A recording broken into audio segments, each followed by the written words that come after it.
Alright, y'all, we got it.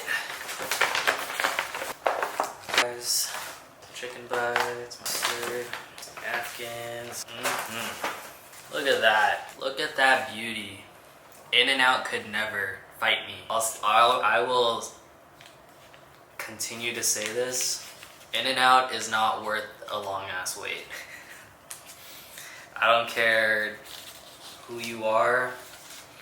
If you are the founder of In-N-Out and you're watching this, or from the family, I'm sorry, but it ain't that special. Now this is special. Crinkle cut fries. Wait, I think I got free bacon for this. I don't think it usually comes with bacon. Chicken bites.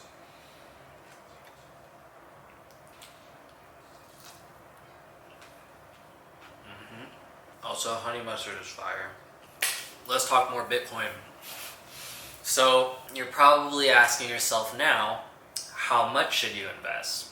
Like I said earlier in the video, it's kind of completely up to you, because it should be an amount that you're willing to lose, but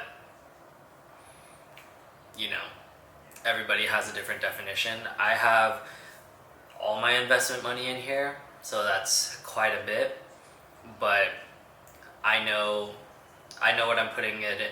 I know where I'm putting my money, and I know, like, if things get hacked and whatever, and I end up losing it all, that's a completely different story. But like, if the price crashes, like, I should be able to see it coming, and I would know how to get out in time. So I'm not too worried about that, especially because I've been so hyper focused in this market. If you're not as risky as me, I would say anywhere from like 5-ish% of your total net worth. I think it would be smart to have, like, say, like stocks and crypto. Have, you know, if you like stocks a lot more, have like 90%, or let's say 75% stocks, 25% crypto. Another way to do it is just to, a lot of people call it dollar cost averaging. So basically just on a consistent basis. Essentially what that means is just putting money consistently into Bitcoin or whatever currency. Like every week, put in $100 towards Bitcoin.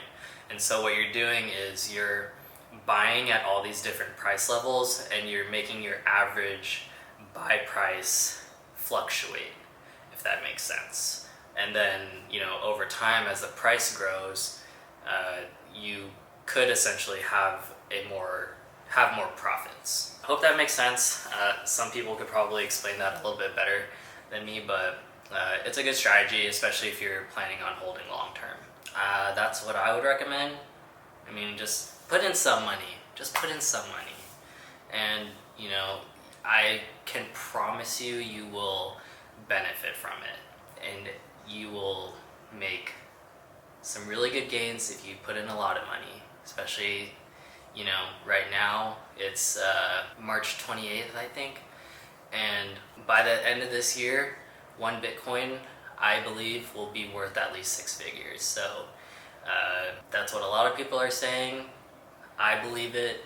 I mean, in 2017, the price went all the way up to $20,000 from like $1,000 within the year. You know, the price in just a few months ago, Bitcoin was only worth like $9,000 or $5,000. And I played myself by not putting money in. I stepped away from crypto, and I put my money in stocks. I could have been on the moon by now. Ugh. But low-key, stay tuned for that, because I'm actually going to make a video about that and like how much money I could have made, but if I invested in crypto rather than stocks. I hate thinking about it because it's a lot of money. Yeah, I'm gonna muck on this food real quick. Maybe think of some other beginner tips. I don't know. Okay, so just finished watching some basketball and eating and taking a nap. But let's get back to it. I got my boys Thor and Goku right here joining me, having a nice little dinner. But when you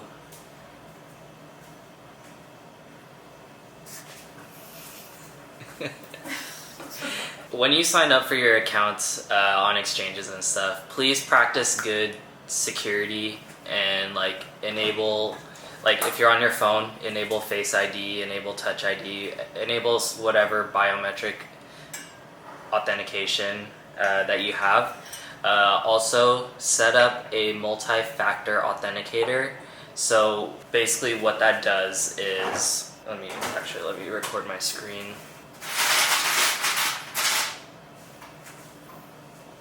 Do this while you're getting ready.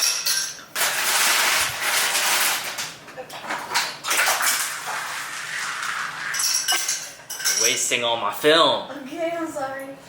Okay, so I use... You're so loud. I know, I'm done. Oh my gosh. I use Salesforce Authenticator mainly just because I work for Salesforce. It just makes it easier and I like the app. But you can see I have all of these different accounts that are connected, and these 6-digit codes are cycled every 60 seconds. And basically what happens is when you log into your account from whatever device, it'll send you, it'll say like enter 2FA code, and that means you have to go into this app, find whatever account you're looking for, and then enter that 6-digit code before the 60-second timer runs out. And that is basically just to ensure like it is actually you that is logging into this account from this specific device. Hope that makes sense. But it's an added layer of security, and you should definitely do it. You should have 2FA on as many things as possible, just to protect all your information and protect your accounts and stuff. And once you have all of your money deposited, how do you keep those funds secure? Basically, I can go into a whole video on this, but there's kind of like three ways you can do this. So there's keeping your money on the exchange, so keeping your money on Coinbase and whatever, or you can put it on what's called cold storage, which is like an actual physical like USB drive, like a Ledger Nano, or like literally a piece of paper, something like that, something that is completely offline. Or you can use a hot wallet, something like MetaMask or something that is off an exchange, but it is technically on the blockchain or something like that. I don't know. Think of it as just another wallet, essentially, but not connected to the exchange.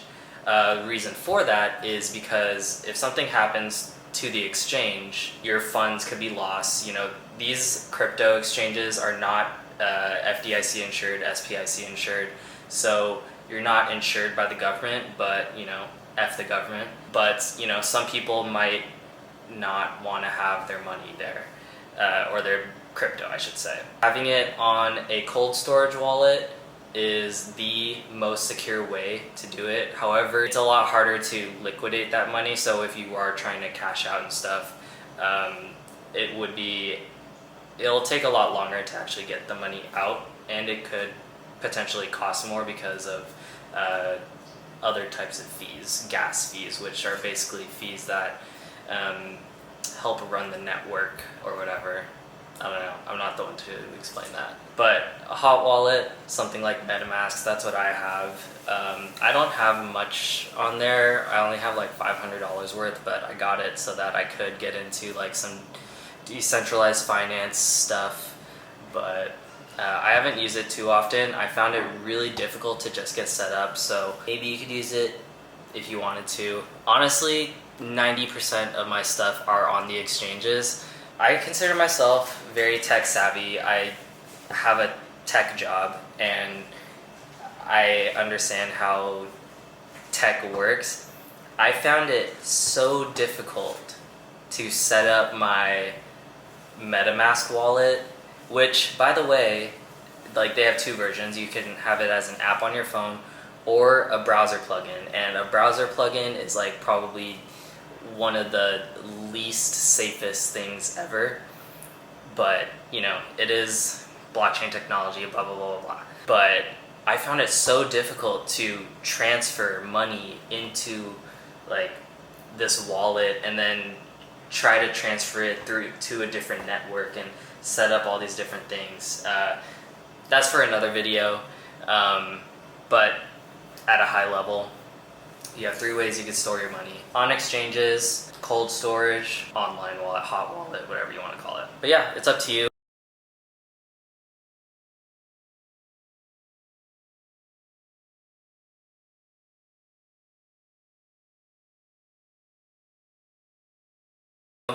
One thing nice about leaving it on exchanges is you can transfer it into something like BlockFi or Celsius. I use BlockFi, referral link down below, and you can earn interest on your crypto.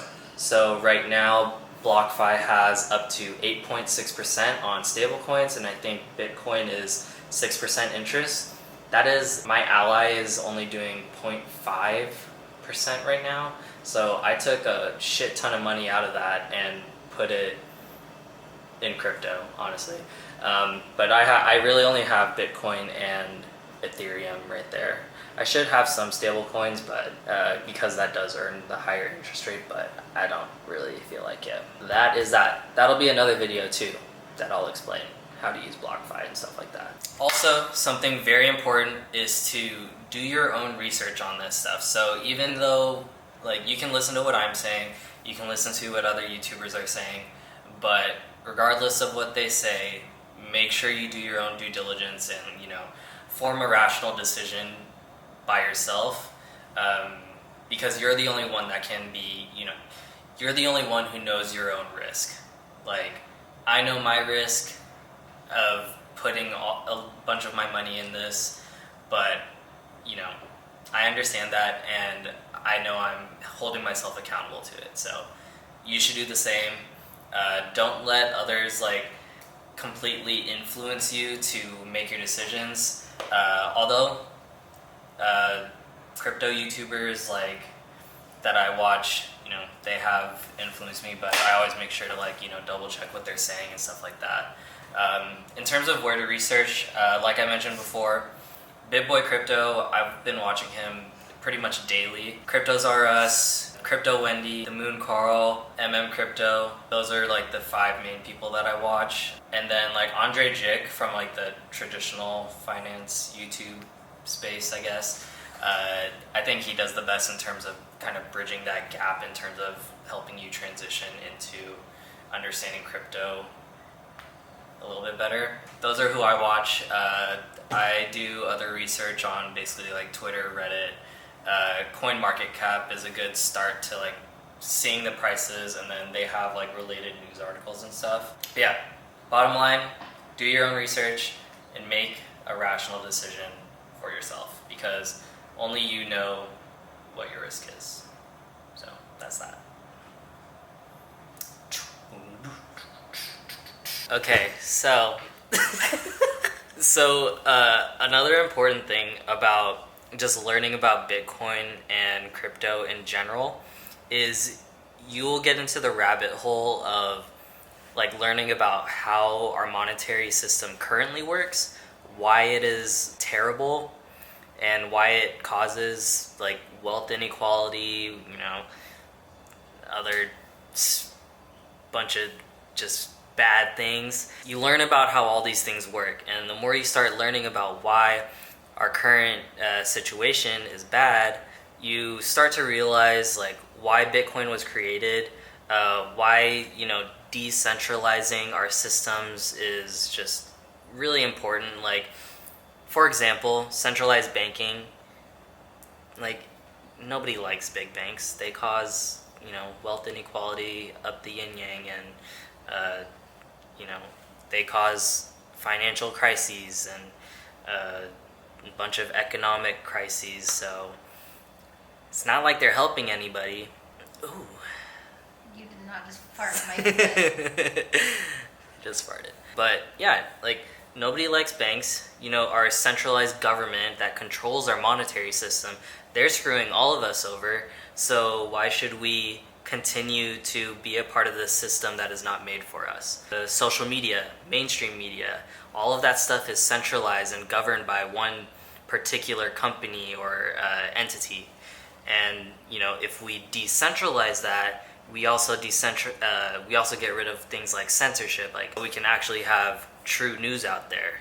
You know, there's a lot of benefits that come with cryptocurrency and the projects behind it and what they can offer us in the future. So just wanted to point that out. Just like be careful when you go down these rabbit holes. It can like be really deep of a hole that you can go down.